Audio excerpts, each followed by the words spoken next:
우리를 사랑하시는 하나님 감사합니다. 오늘도 이렇게 저희에게 좋은 날씨를 주시고 이 오전에 하나님께 예배드릴 수 있게 해 주시니 감사합니다.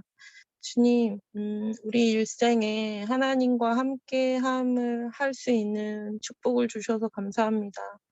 저희 인생에서 하나님께 기쁨이 되는, 하나님의 기쁨이 되는 그런 하루하루를 살아갈 수 있도록 저희를 더욱더 하나님의 마음을 잘 아는 자들로 성장할 수 있게 도와주십시오.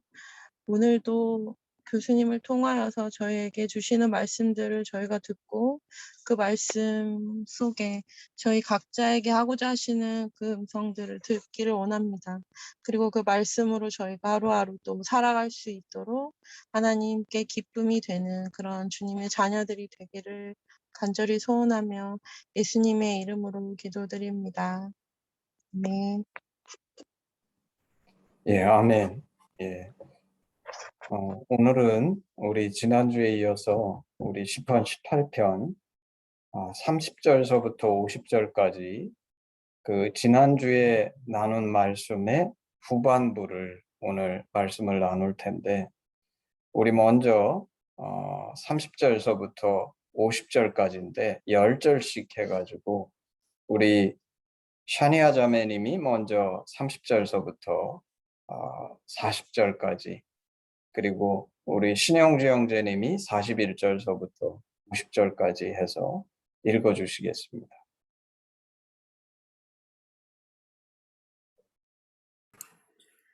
제가 화면이 안 보여가지고 제가 금방 찾을게요. 잠시만요. 화면이 안 보이는군요. 다시 이게 화면 공유를 했는데 안 보이나요? 지금 보입니다. 지금 보입니다. 읽겠습니다. 예. 하나님의 도는 완전하고 여호와의 말씀은 순수하니 그는 자기에게 피하는 모든 자의 방패시로다. 여호와 외에 누가 하나님이며 우리 하나님 외에 누가 반석이냐.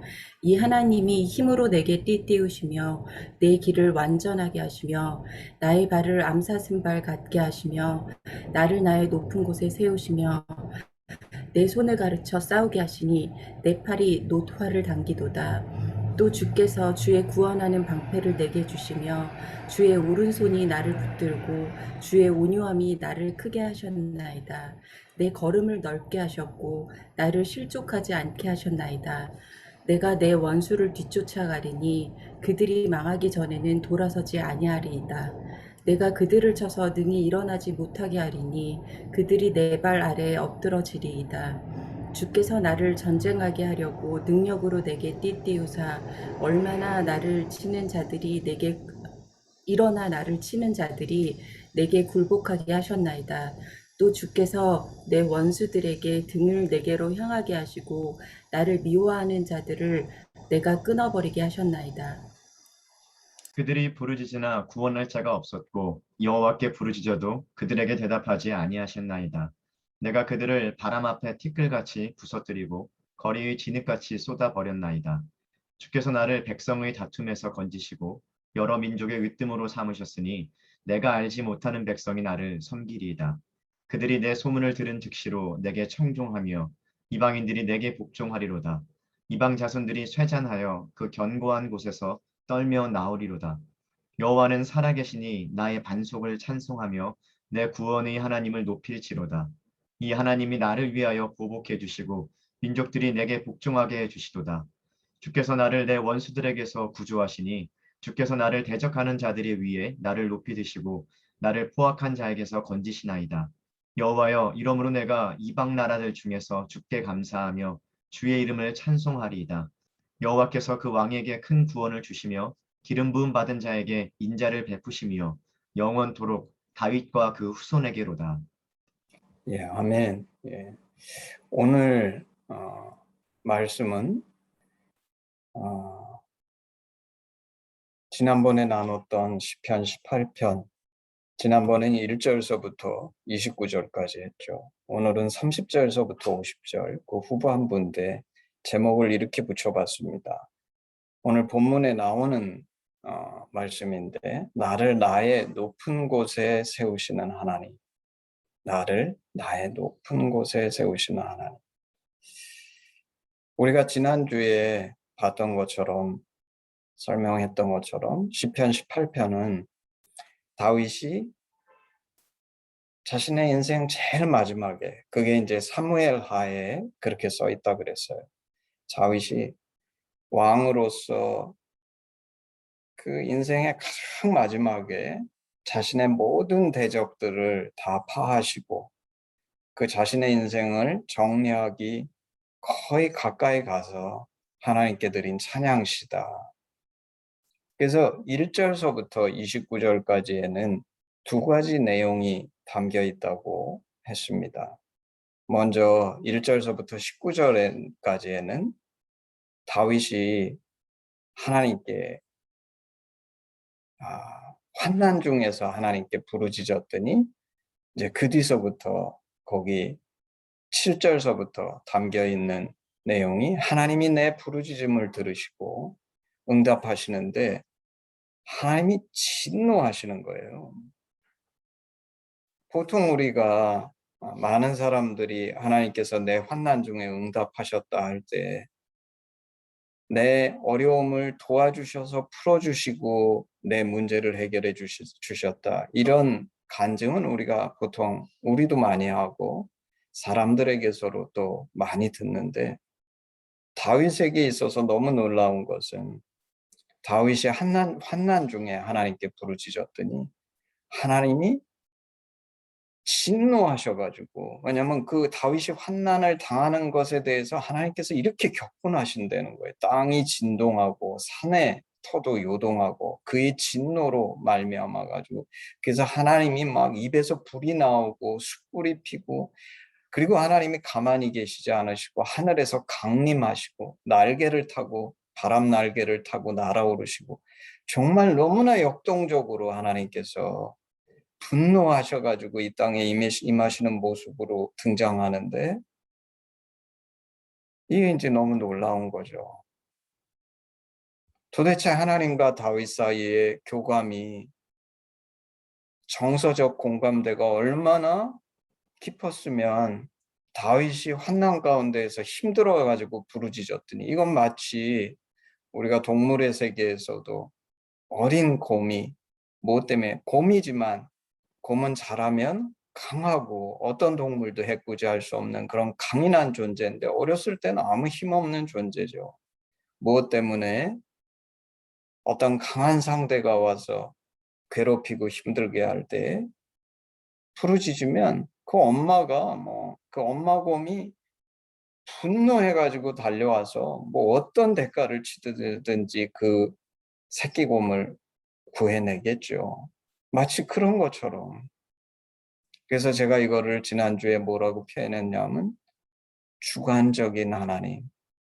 우리와 하나님 사이에는 이런 주관적인 관계성이 필요하다. 내가 부르짖기만 하면 하나님이 그걸 들으시고, 그래, 네가 부족하지만 내가 도와줘야지, 그러면서 은근슬쩍 도와주는 게 아니라, 다윗이 자신의 인생을 돌아보면서 자기가 만나고 경험했던 하나님은 내가 환난 가운데에서 부르짖기만 하면 이 하나님이 오늘 이 6절, 7절서부터 19절까지 등장하는 이 무시무시한 하나님, 엄청난 진노를 가지고 심지어 바다의 그 깊은 골짜기까지 다 드러내 가시면서 하나님의 분노를 막 번개와 바람과 폭풍과 온갖 것으로 임하시는 그 하나님으로 묘사했는데,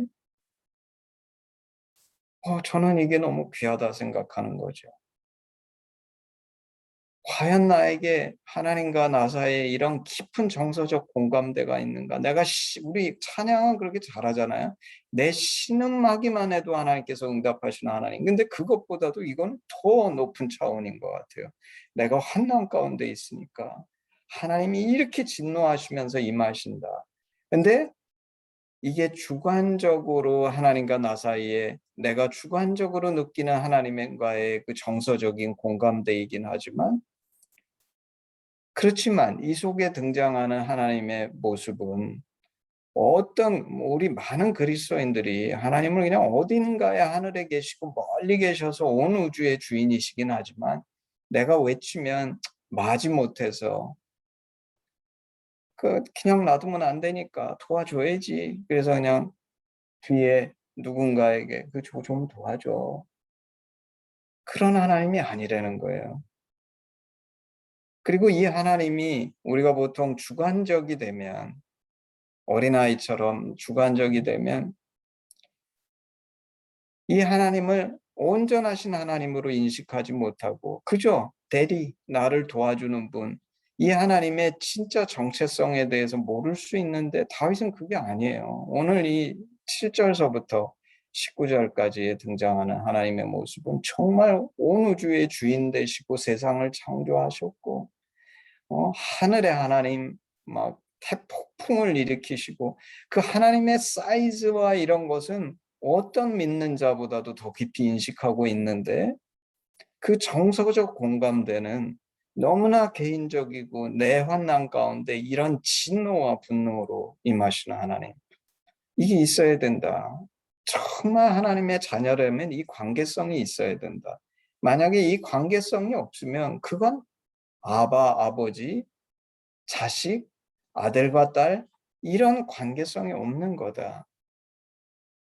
근데 신앙이라는 것은 이렇게 한쪽으로만 치우치면 곤란해요. 우리가 믿는 사람 중에서 특히 어린 born again 해가지고 아직 영적으로 성장하지 못한 그리스도인 중에서 이런 고백을 하는 사람들이 털어 있는 것을 보는데 그들의 문제는 뭐냐면 너무 주관적이고 객관적이신 하나님이 그 안에 안 계신 거예요.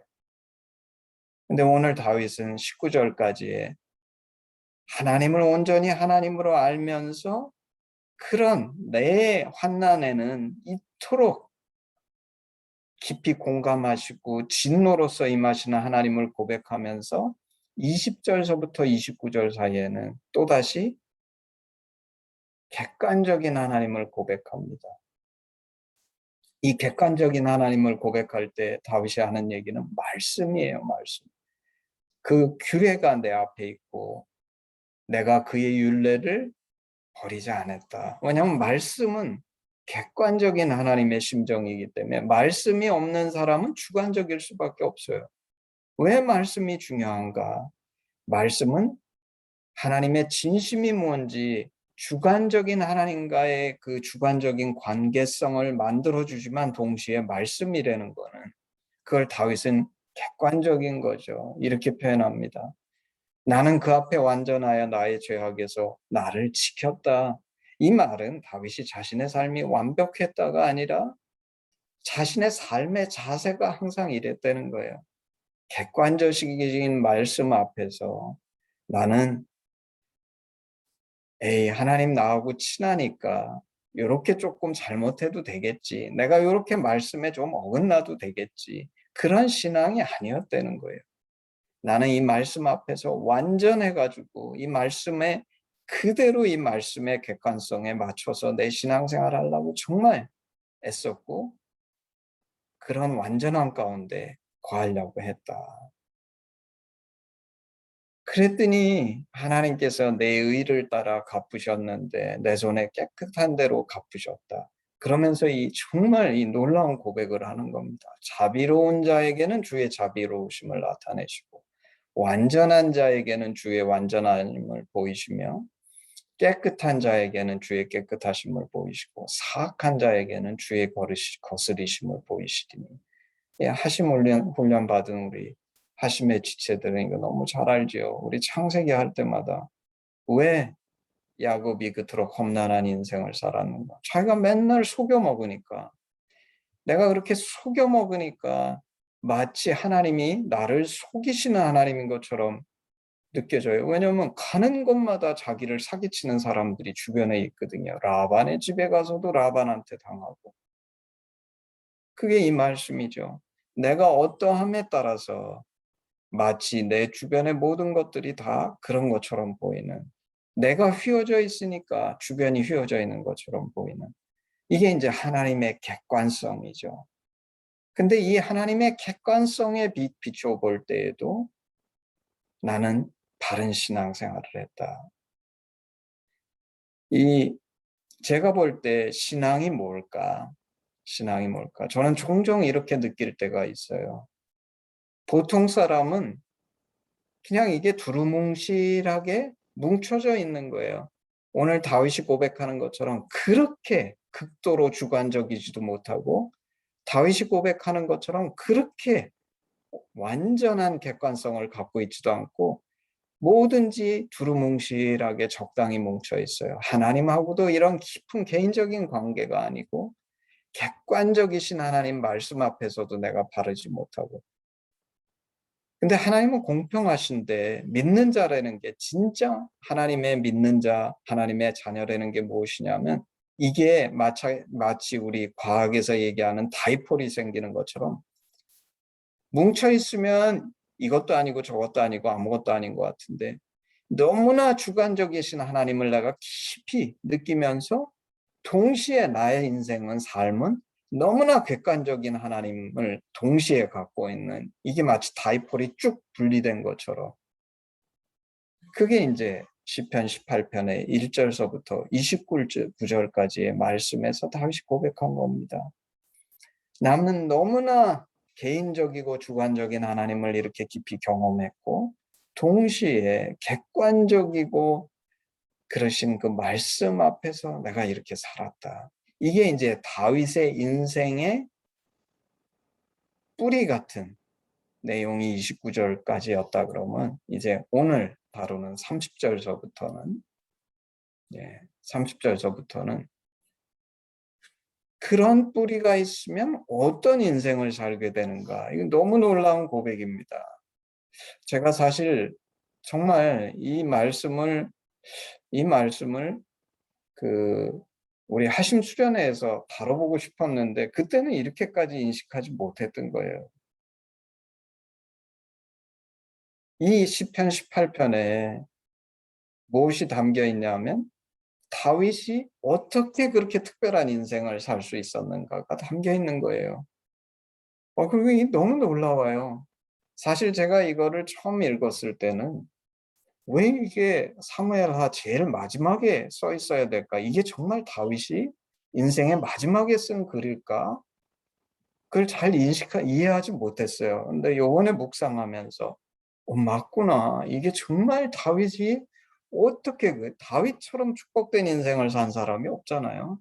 구약을 통틀어서 정말 예수님의 계보를 얘기할 때 구약에 얼마나 쟁쟁한 사람들이 그렇게 많은데 딱 2명으로 예수님의 족보에서 추리면 시작이 된 사람 아브라함과 다윗의 자손 예수 그리스도 이렇게 얘기한다는 건 시작은 아브라함이었고 예수님을 가장 찬란하게 그 꽃이 마치 핀 것처럼 보여준 사람의 인생이 다윗인데 도대체 다윗이 무엇 때문에 그토록 놀라운 인생을 살았는가? 그게 이 시편 18편에 담겨 있는 거예요.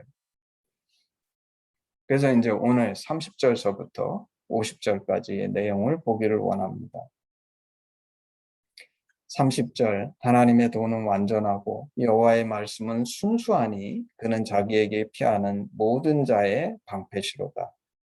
여호와 외에 누가 하나님이며 우리 하나님 외에 누가 반성이냐.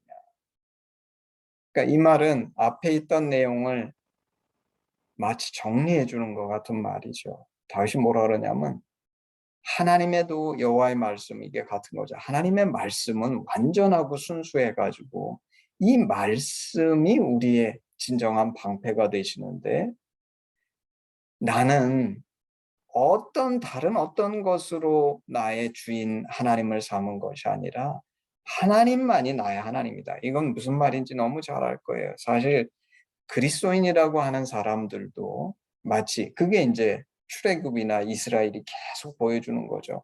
여호와 하나님을 섬긴다고 하면서 온갖 우상을 섬기지 않습니까?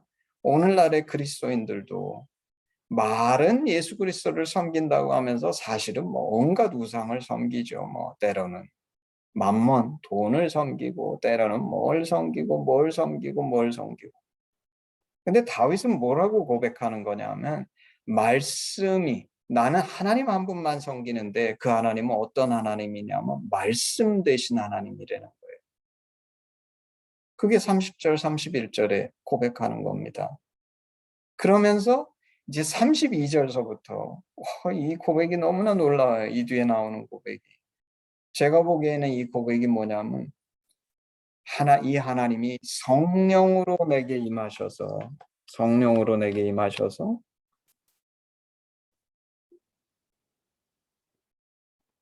내가 이런 인생을 살았다는 거예요. 32절서부터 등장하는 거는 내가 구체적으로 어떤 인생을 살았는지의 비결을 설명해 줘요. 그게 뭐냐면 이 하나님이 뭐죠? 나의 유일한 반석되고 내가 유일한 주인 되신 하나님이 말씀 되신 하나님인데 이 하나님이 힘으로 내게 띠띠우시고 내 길을 완전하게 하시며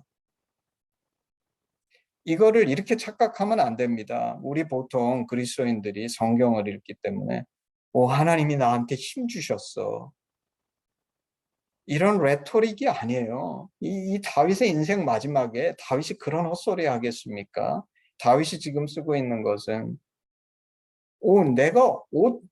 사실 다윗의 인생을 정리해 보면 다윗의 인생은 왜 다윗이 그토록 위대한 이스라엘을 세우고 축복된 인생을 살았는가? 특히 오늘 이 18편은 그 사무엘하 7장에 다윗이 하나님께 성전을 지어드리겠다고 하고 임한 그 축복들이 18절에 그 축복들이 다 인생에 이루어진 것을 다윗이 고백하고 있는 건데 다윗의 인생에 있어서 제일 중요한 건 뭐냐면 전쟁에서 싸워서 이긴 거예요. 다윗 시대의 풍성한 다윗 시대의 그 모든 축복들은 그 주변의 이방인들과 싸워가지고 전쟁에서 이겨가지고 획득하고 얻고 부자가 되고 나라의 영토가 넓어지고 강력해지고 이 모든 건데 그 힘이 어디에서 나왔느냐?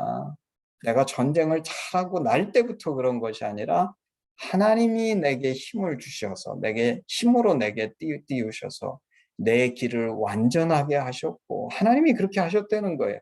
첫 번째. 두 번째, 나의 발을 암사슴 발같게 하시며 나를 나의 높은 곳에 세우시며 이 높은 곳에 우리는 잘 못 올라가잖아요. 왜냐하면 다리에 힘이 없고 올라가는 게 쉽지 않으니까. 우리가 암벽 이런 거 막 탈 수 있습니까? 못 하잖아요. 근데 다윗이 뭐라고 그러냐면 내 인생의 높은 곳에 하나님이 나를 세우시기 위해서 내 발을 암사슴 발 같게 그렇게 가볍게 뭐 장애물이 있어도 금방 건너뛸 수 있고 이렇게 해서 나를 높은 곳에 세우시고 세 번째 내 손을 가르쳐서 싸우게 하시니 내 팔이 노타를 당기도다.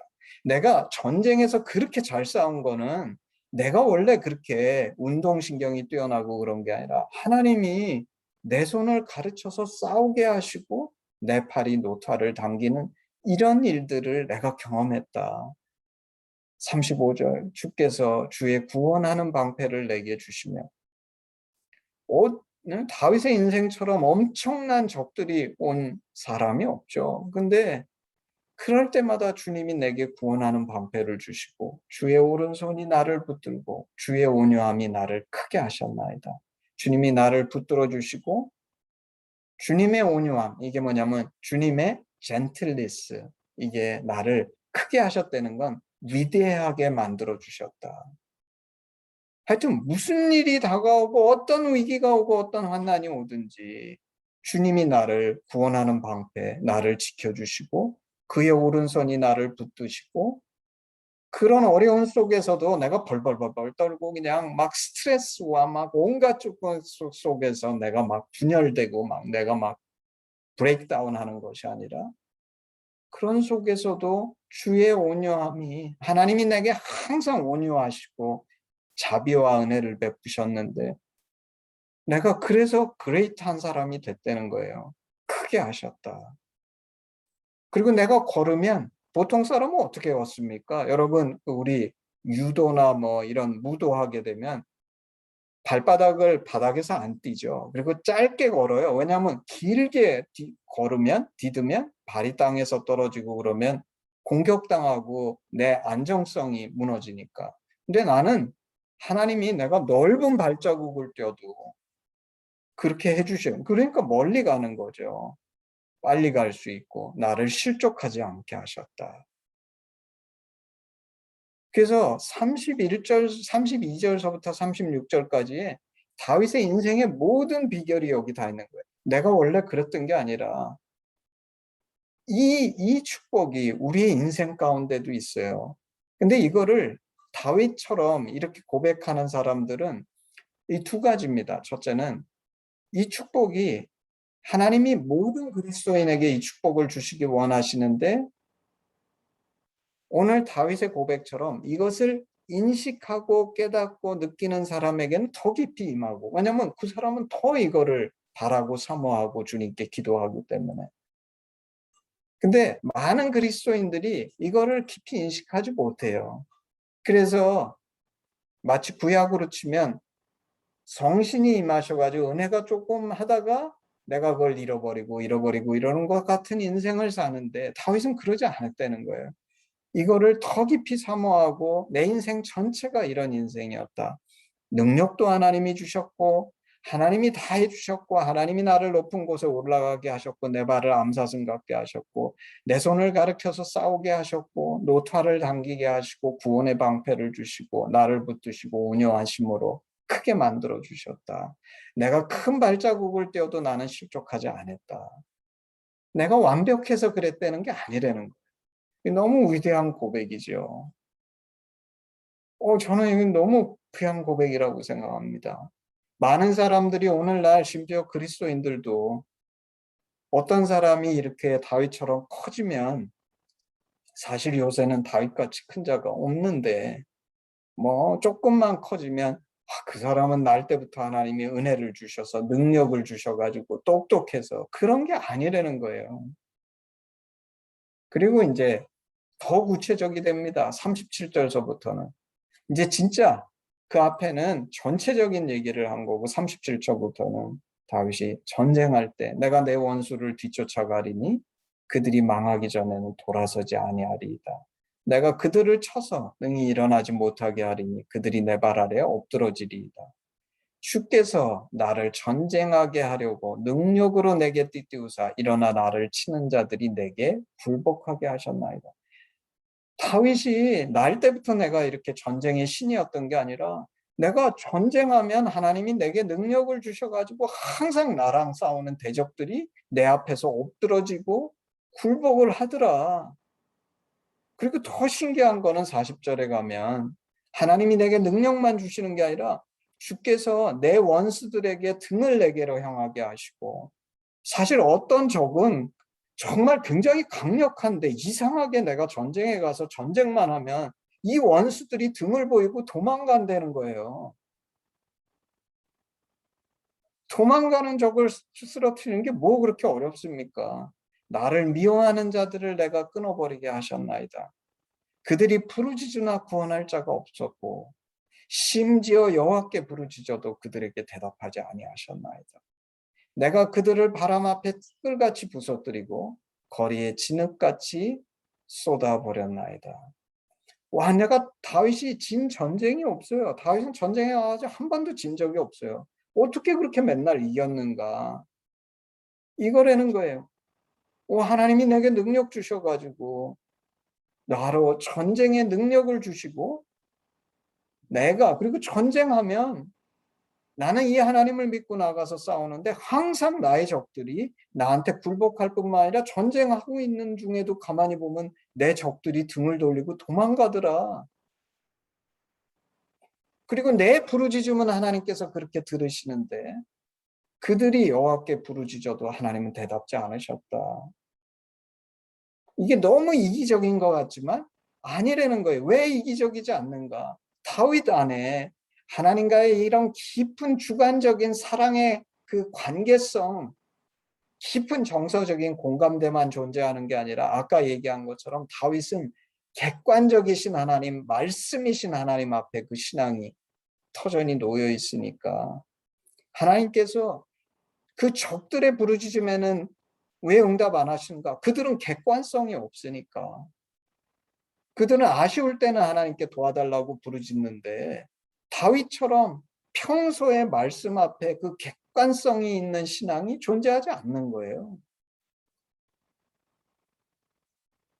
그래서 내가 그들을 티끌같이 부서뜨리고 거리에 진흙같이 쏟아버렸다. 그게 그러니까 이제 아까 얘기한 것처럼 내 인생 전체에 하나님이 주신 축복, 얘기하고 그 다음 37절서부터 한 얘기가 전쟁 때에는 하나님께서 이렇게 나를 도와주셨다. 그리고 이제 43절서부터 49절까지 또 다른 자신의 인생에서 누린 축복을 얘기하죠. 그게 뭐냐면 주께서 나를 백성의 다툼에서 건지시고, 이 백성의 다툼은 이방인과의 다툼일 수도 있지만 사실 제일 어려운 게, 지도자로서 어려운 게 이스라엘 안에서 다툼이 있으면 이게 이제 제일 어려운 거예요. 근데 가만히 보면 다윗의 인생이 완전하지 않았음에도 하나님은 그 다윗의 인생 속에서 심지어 자신의 아들의 다툼에서도 하나님은 건져주시잖아요. 주께서 나를 백성의 다툼에서 건지시고,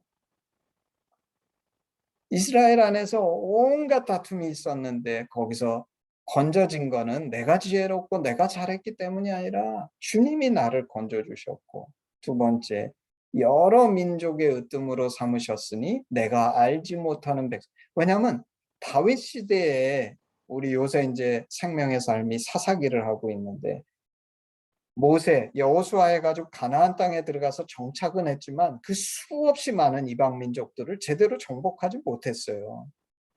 근데 다윗 시대에 가서 비로소 출애굽할 때 하나님께서 주신 약속, 아브라함에게 주신 약속이 완전히 성취되죠. 그 주변에 있던 그 애국강에서부터 유프라테스 강까지 그 모든 민족들을 다 정복하고 그들이 다윗을 섬기는데, 그게 내가 잘해서 한 게 아니라는 거예요. 여러 민족의 으뜸을 삼으시고 내가 알지 못하는 백성이 나를 섬기리이다. 그들이 내 소문을 들은 즉시로, 무슨 소문이 퍼지는지 모르는데 싸우기도 전에 하나님께서 나를 내 소문을 듣게 하셔서 이방인들이 내게 복종하게 하신다는 거예요. 그렇잖아요. 이 소문은 내가 소문을 퍼뜨려가지고 이방인이 나에게 복종하겠습니까? 하나님께서 소문을 퍼뜨리셔가지고 이방인이 복종하게 한다. 이방 자손들이 세잔하여 그 견고한 곳에서 떨며 나오리로다. 여호와는 살아계시니 나의 반석을 찬송하며 내 구원의 하나님을 높일지로다. 이 하나님이 나를 위하여 보복해 주시고 민족들이 내게 복종하게 해주시도다. 그렇잖아요. 내가 잘한 게 아니라는 거예요. 이 하나님이 나를 위해 복종하시고 민족들이 복종하게 해주셨다. 주께서 나를 내 원수들에게서 구조하시니 주께서 나를 대적하는 자들에 위해 나를 높이 드시고 나를 포악한 자에게서 건지시나이다. 여호와의 이름으로 내가 이방 나라들 중에서 주께 감사하며 주의 이름을 찬송하리. 그렇죠? 너무나 놀라운 고백이죠. 그래서 크게 세 가지 얘기를 오늘 하고 있는 거예요, 다윗이. 그리고 저는 이걸 뭐라고 얘기하냐면 마치 오늘날 우리가 신앙으로 치면, 저는 이거를 이제 뭐라고 표현하냐면 신앙의 1단계, 2단계, 3단계 혹은 1차원, 2차원, 3차원이라고 제가 표현하고 싶은데, 뭐가 1차원이냐 2차원이냐 이거는 떠나서 신앙의 1차원, 2차원은 첫 번째, 아까 얘기한 것처럼 하나님과 나의 깊은 개인적인 관계가 있어야 된다. 다윗이 마치 내가 환난 가운데 있으니까 하나님께서 그냥 분노하시고 진노하시고 그 엄청난 온 우주의 하나님이 그렇게 놀랍게 이 땅에 마치 뛰어내리시는 것처럼 그런 깊은 개인적인 관계가 있어야 되고, 주관적이죠. 그렇지만 동시에 객관적이어야 된다. 우리가 우리 인생에 하나님 믿을 때 기억해 보면, 처음 하나님을 알게 되면 그 하나님의 사랑이 너무 좋고 감사해서 아바 아버지, 아빠, 내 기도만 하면 들어주시는 아버지, 이 주관적인 관계성이 생기죠. 그렇지만 거기에 있으면 그건 1차원이라는 거예요. 내가 객관적인 말씀 앞에 나와서 그렇지, 우리 하나님은 이건 하나님의 진짜 발견인데 나의 아버지시지만 동시에 공의로우시고 온 우주의 주인 되신 진정한 하나님이시지, 이 말씀 객관적이신 이 하나님을 알고 이 신앙이 제대로 내 삶에 자리 잡혀야 된다는 거예요. 오늘날 그리스도의 우리인들의 위기는 무엇이냐면 이 객관성이 없는 그리스도인들이 너무 많아요. 이 객관성이 없기 때문에 자신이 처음 경험했던 그 하나님과의 개인적인 관계성, 주관성의 그 사랑의 관계성도 나중에 가면 왜곡되고 비리비리해지고 제대로 된 관계성이 안 되게 되는 거예요. 왜냐하면 어린아이가 우리 아버지가 정말 나를 사랑해, 이게 제대로 깊은 수준까지 도달하려고 그러면, 근데 사실 우리 아버지는 대통령이야. 그런데 이 아버지가 나를 이렇게 사랑하시는 거야. 이래야 이게 이제 밸런스가 있는, 주관성과 객관성이 동시에 존재하는 진정한 그 하나님의 사랑을 아는 그 자녀가 되는 것인데, 이게 1차원, 2차원이라 그러면 저는 3차원이 뭐냐면, 이런 깊은 관계성의 뿌리를 내린 사람은 구체적인 삶 하나하나가 하나님과 동행하는 삶, 이거를 요새 말로 하면 성령이 내 안에 들어오셔서 날마다의 삶 가운데 나와 동행하시며 구체적으로 함께 하시는 삶, 그게 오늘 40절서부터 고백되고 있는 다윗의 삶이라는 거예요. 어떻게 이런 삶을 30절서부터 살았는지 너무 신기해요. 왜냐하면 우리는 예수님의 약속이 있어요. 예수님 뭐라고 약속하셨냐면 말씀, 객관적인 예수님은 말씀이시니까. 예수님은 사실 주관적이신 하나님의 심정 그 자체면서 동시에 객관적이신 말씀인데, 이 예수님이 이 땅에 오신 후에 성령을 제자들한테 주신다고 하셨는데, 그게 뭐냐면 오늘 다윗이 고백하는 이 30절에서 50절 사이에 삶 가운데 역사하시고 함께 하시는 이 하나님을 체험하는 인생, 너에겐 이 축복이 임할 거야. 그게 성령 안에 사는 삶인데, 그 삶은 어떤 거냐면 이 하나님이 힘으로 내게 띠띠우시고 내 길을 완전하게 하시고 나의 발을 암사슴에 발같게 하셔서 나를 높은 곳에 세우시고 내 손을 가르쳐 싸우게 하시고 내 팔이 노트화를 당기고 주께서 구원의 방패를 내게 주시고 주의 오른손이 나를 붙들고 주의 온유함이 나를 크게 하시고 내 걸음을 넓게 하시고 실족하게 하지 않으셨다. 이게 성령 안에서 하나님과 완전히 동행하는 사람의 삶의 고백이 이런 거라는 거예요. 그리고 구체적으로 다윗이 자신의 인생 속에서 내가 원수하고 싸울 때 이랬고, 그 수많은 이방 백성들이 왜 내게 복종했냐 하면 내가 하나님 안에서 이런 삶을 살았더니 이런 일이 벌어졌다라고 시편 18편이 고백하고 있다는 거예요. 그리고 다윗이 마지막에 이렇게 마무리합니다. 여호와께서 그 왕에게 큰 구원을 주시며 기름 부음 받은 자에게 인자를 베푸시며 영원토록 다윗과 국구 후손에게로다. 근데 여러분은, 내가 사실 오늘은 시간이 없어서 이거 못하는데 언제 사무엘하 7장을 한번 잘 읽어보세요. 그때 다윗이 하나님, 제가 하나님 집 지어드리고 싶어요.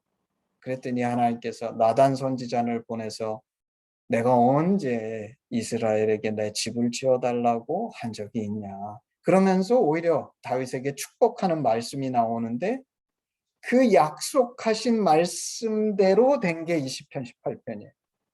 내가 너와 동행하고 너의 모든 대적들을 멸해줄 뿐만 아니라 내 이름을 온 세상 가운데 가장 위대한 이름같이 만들어주고, 너의 백성들은 이전 사사시대처럼 그렇게 이리저리 방황하는 게 아니라 완전히 한 곳에 정착해서 다시는 옮기지 않고 내가 인간 막대기로 그들을 다룰지는 몰라도 내 자손에게 준 축복을 영원히 뺏지 않을 거다.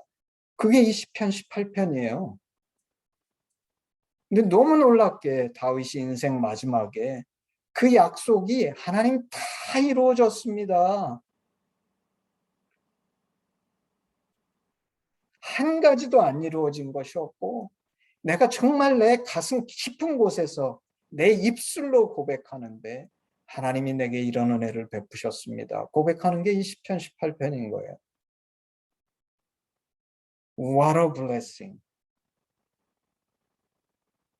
인생은 뭔가 이런 고백을 하는 게 인생이라는 거예요. 오늘날 그 수많은 젊은이들이 직장이 없어서 자살하고 뭐 때문에 인생을 포기하고 그냥 그저 세상에 보이는 그 쓰레기들을 쫓아다니면서 소망이 없다고 그러는데 그게 아니라는 거예요. 하나님만 제대로 만나면 다윗의 인생이 스페셜한 것이 아니라 모든 자가 이런 인생을 살 수 있다는 거. 나는 그게 이 시편 18편이라 그래요. 왜냐하면 하나님이 처음 다윗을 부르시기 전에 다윗은 nobody, 심지어 자기 부모조차도 다윗을 대단한 자라고 생각지 안 해서 사무엘이 왔을 때 부르지도 않았던 아들이었어요. He was nobody. 근데 누가 이 다윗을 이토록 위대한 인생을 살게 하셨는가? 하나님이 하셨다는 거예요. 왜? 다윗은 하나님이 누구신지 진짜 알게 됐으니까 하나님이 이런 분이시라는 거예요. 그리고 내가 하나님을 아는 것만치 이 땅에서 삶에서 경험하는 거래요. 내 입술로 하나님 당신은 나의 하나님이십니다. 이게 아는 게 아니고 내가 진짜 하나님이 누구신지 아는 것만치 내 인생에 그대로 그 하나님이 드러나시고 그것을 우리는 고백하게 된다. 아마 마지막 날 심판날에 하나님이 우리 앞에 펼쳐 보이실 것은 내 고백이 아니라 내 인생일 것인데 왜냐하면 내 인생의 그 자체가 내가 안 하나님이 누구셨는지를 바로 보여주는 그것이 될 것이다. 근데 다윗의 인생은 오늘 18편이 가르쳐주는 것은 그의 인생 그 자체가 다윗이 진짜 하나님이 누구신지 알았고 알았기 때문에 이 하나님을 경험할 수 있는 그런 인생이었다. 그리고 이 인생은 하나님은 전능하시기 때문에 다윗이었기 때문에 이런 인생을 살 수 있는 것이 아니라 내가 이 하나님을 추구해서 그 하나님이 누구신지 아는 모든 자는 자기가 아는 것만치 이 땅에서 이 하나님을 체험하는 인생을 살게 된다는 것이에요. 너무 다행입니다. 제게 이 토요 아침 열린 예배가 있어서 시편 18편을 묵상할 수 있었던 것이 너무나 축복이고 감사해요. 뭐 아무도 안 들어도 괜찮아요. 적어도 이 말씀을 오늘 깨달을 수 있게 해주셔서 감사하고 기도하기는 이 말씀을 듣는 자들에게 이 다윗과 같은 축복이 임하는 역사가 있기를 주님의 이름으로 축복합니다. 네, 우리 헌신 찬양하겠습니다.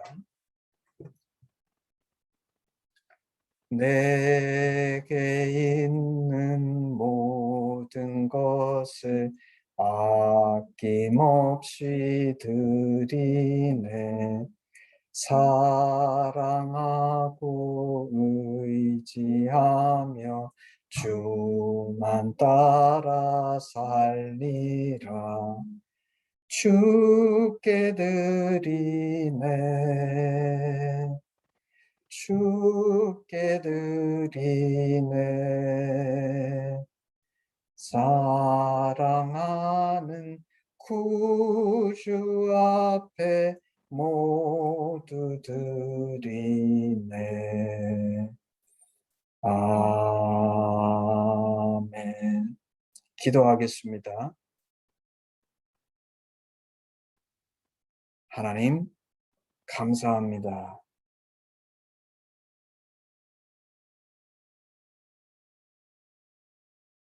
정말 여호와 외에 누가 하나님이며 우리 하나님 외에 누가 반석이겠습니까?